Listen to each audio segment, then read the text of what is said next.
Welcome to the deep dive. We're jumping straight into the 10th chapter of 2 Chronicles today.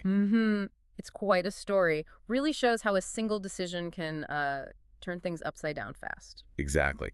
So the scene is Shechem.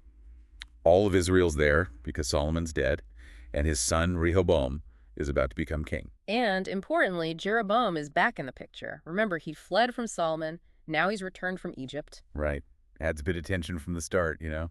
Definitely.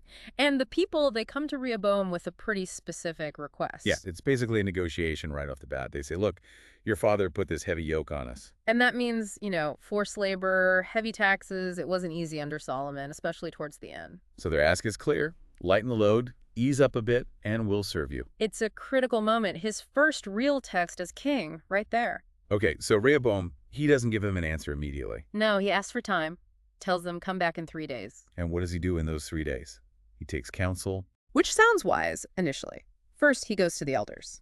The advisors who had actually served his father, Solomon, he asks them, how should I respond? And their advice, it's fascinating. Very politically savvy, I think. Yeah, they basically say, be good to them. Say yes, give them a favorable answer. And they will be your servants forever. They saw the long game. Kindness now equals loyalty later. Wisdom from experience, right? Understanding what the people needed to hear. Exactly. But Rehoboam doesn't take it. No. He rejects the elders' advice. And then he turns to the young man he grew up with. His peers, the ones serving him now, asks them the same question.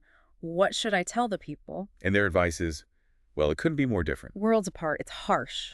Aggressive, even. They tell him to basically brag about how much tougher he'll be. My little finger is thicker than my father's waist. Right. And then the really chilling part.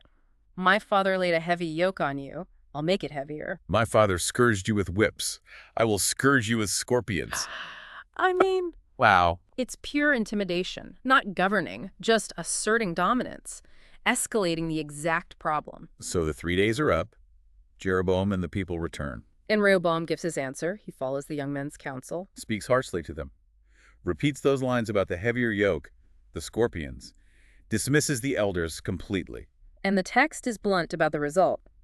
So the king did not listen to the people. That's the key phrase, isn't it? He didn't listen. And the reaction from Israel? Instantaneous. They see he won't listen, and it's like a switch flips. They declare independence right then and there. What share do we have in David? What part in Jesse's son? Basically, we're done with this dynasty. And they tell each other, to your tents, O Israel, look after your own house, O David. And just like that, it splits. The kingdom fractures. All the tribes of Israel head home, except those in Judah's towns. They're now in open rebellion. Yeah, Rehoboam is left ruling only Judah. And then he makes another questionable move. He sends Adoniram out to them, the guy who was in charge of the forced labor. It shows maybe a complete failure to grasp what just happened. Predictably, it ends badly. The Israelites stone Adoniram to death. And Rehoboam, he has to flee for his life, basically. Scrambles into his chariot and gets back to Jerusalem just in time. The text notes this was all a turn of events from God, fulfilling a prophecy. But it also adds that crucial detail. Israel has been in rebellion against the house of David to this day. It was a lasting break. It's just stunning how fast it all unravels. One decision based on choosing harsh advice over experienced counsel.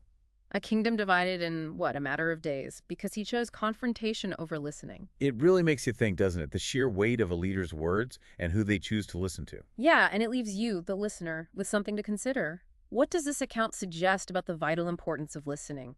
Truly hearing those affected by decisions. And maybe think about what happens when leaders opt for harshness over kindness.